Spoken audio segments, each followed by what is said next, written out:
Hi everyone, this is just going to be a really quick video. I said in my last video about linking skills you naturally have and applying it to the craft.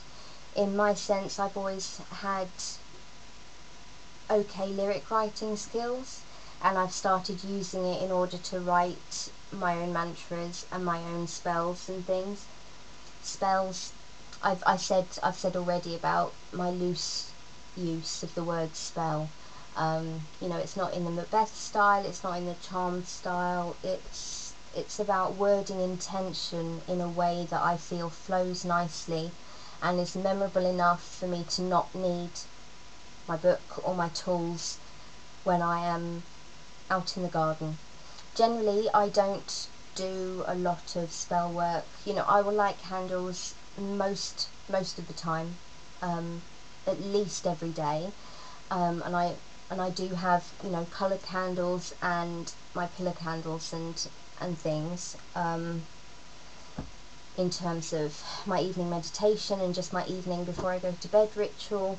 And I will and have some, you know, crystal cleansing routines and things. I would say actually routine is a good word rather than ritual or spell or anything like that. My little routines I have. But the most important night for me of a month is the full moon. Partly because I just feel I connect very well with the moon. It's something that absolutely fascinates me, and I've always felt that way, even before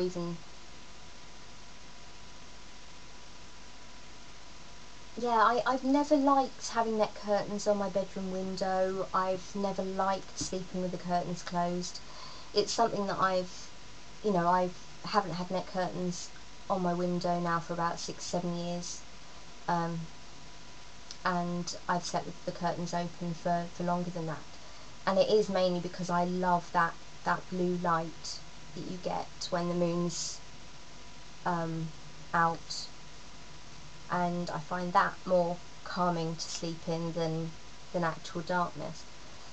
I think it must have started actually when I was a kid in our other house, and Mum used to go away on her night shift, and she'd leave the house at 7:15, and always in the autumn, winter and spring, it would be late enough for us to have gone to bed, but with my bedroom then facing the street, I would always lean out of my window, put my head under the net curtain, and I'd always wave goodbye to her. And then once she was gone, I would spend ages and ages just looking at the sky, in a really quite odd, strained position of, you know, leaning out the window. You know, just things you start doing when you're a kid and they stick with you. So, you know, my timetabling is based mainly on this book, Llewellyn's Astrological Pocket Planner. It talks about each of the moon phases, and all of the planet motion based on your star sign, based on the constellations. And it also has parts about energies and which planets are visible from Earth, and the best days for planting and the best days for fishing based on lunar energy and general balance. And then there is a massive section on Mercury's retrograde. But this is the book that I've been following.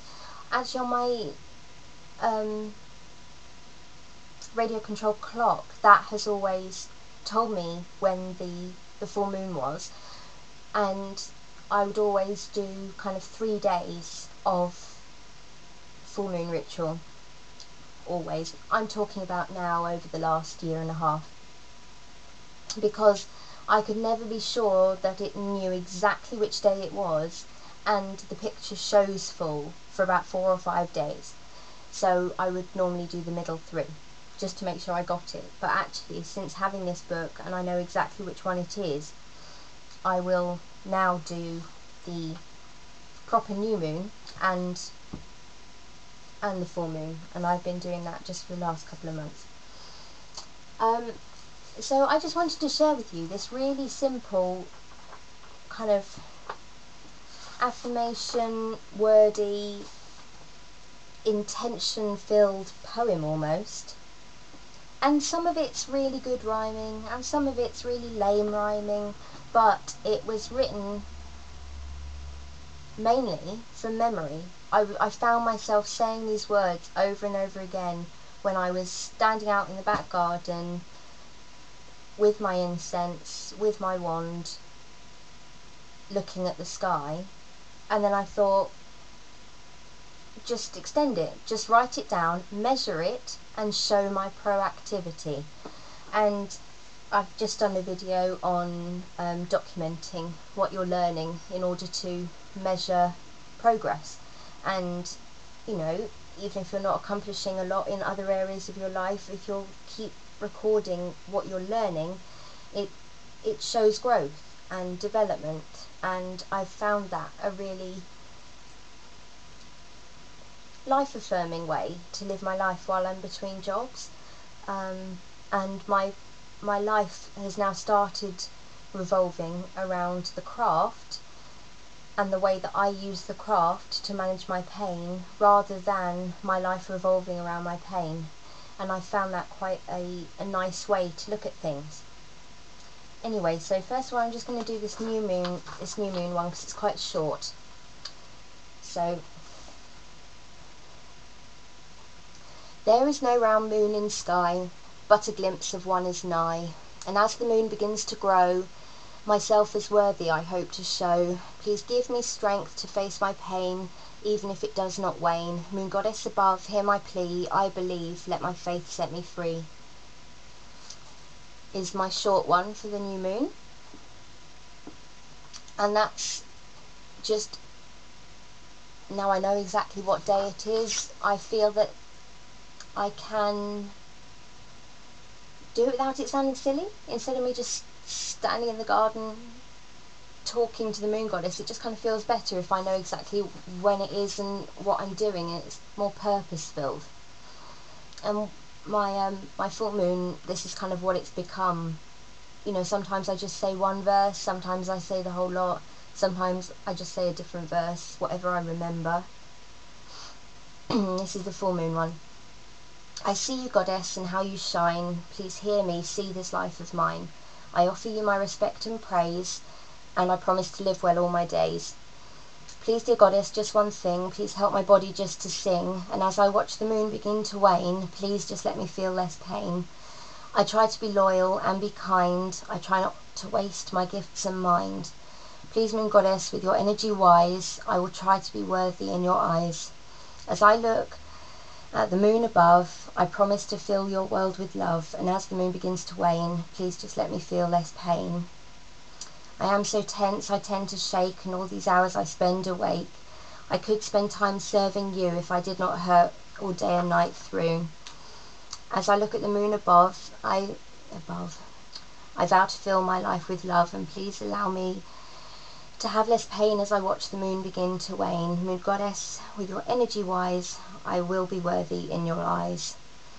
I'm not asking you to move the earth, I only want to give my life worth. By living an active life in service, with or without some pain regardless. I promise to live a life that's good and treat others the way I should. In the moon goddess, I believe, and carry her with me as I leave. I think you can hear that some of it is just desperation shit that I kind of shouted up at the moon at one point, and some of it is kind of more thought through and intricate, but I've kept it in little sets of four lines in little rhyming couplets, and it's, as soon as it becomes natural to say, you can really help the intent kind of push through. Anyway, so this is the gospel according to me. I don't care if you like or watch this video. I'm sharing it with the people who I know do like my videos, and you know, maybe you'll find a way to release some of the anger and the pent-up energy that you can't expel any other way because you just don't have the correct type of energy to do so, or the pain tolerance. I hope these videos are offering something to someone, and I'm sorry that I'm not that good at just, you know, plastering on a face and being this madly happy person all the time. I'm just trying to be a bit different, and I need to stop looking backwards. Just keep working on it. Alright, I'll talk to you soon.